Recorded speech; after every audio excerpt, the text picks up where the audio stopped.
गडचिरोली जिल्ह्यातील दिनांक 26 जुलै रोजी 10 वाजताच्या सुमारास एटापल्ली तालुक्यातील वाघेझरी येथे दुर्दैवी घटना घडली। स्वतःच्या शेतात रोवणीचा हंगाम सुरू असून ट्रॅक्टरने चिखल करताना अनिल नामदेव शेंडे वय 34 वर्ष यांचा ट्रॅक्टर उलटल्याने दुर्दैवी मृत्यू झाला आहे। अनिल शेंडे हे एटापल्ली तालुक्यातील वाघेझरी ग्रामपंचायत मध्ये ग्राम रोजगार सेवक म्हणून कार्यरत होते। ट्रॅक्टर पलटल्यामुळे बराच वेळ ते ट्रॅक्टर खाली दबून राहिले।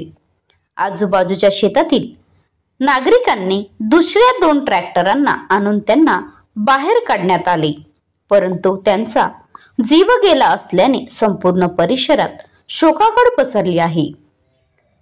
Maharashtra live news reporter Sanjay Mankar, Vidarbha प्रतिनिधी, गडचिरोली। आता गाडीवर मोबाईल नंबर नाही तर इमर्जन्सी QR कोड वापरा, जे तुम्हाला अडचणीच्या वेळी साथ देईल। बनवा व्हिडिओ, पाठवा व्हिडिओ, आम्ही तुमच्या न्याय हक्कासाठी लढा देऊ। ताज्या बातम्या व घडामोडींसाठी पाहत राहा फक्त महाराष्ट्र लाईव्ह न्यूज। आजच आमच्या चॅनलला सबस्क्राईब करा, शेअर करा, कमेंट करा आणि हो, बेल आयकॉन दबायला विसरू नका। जय महाराष्ट्र।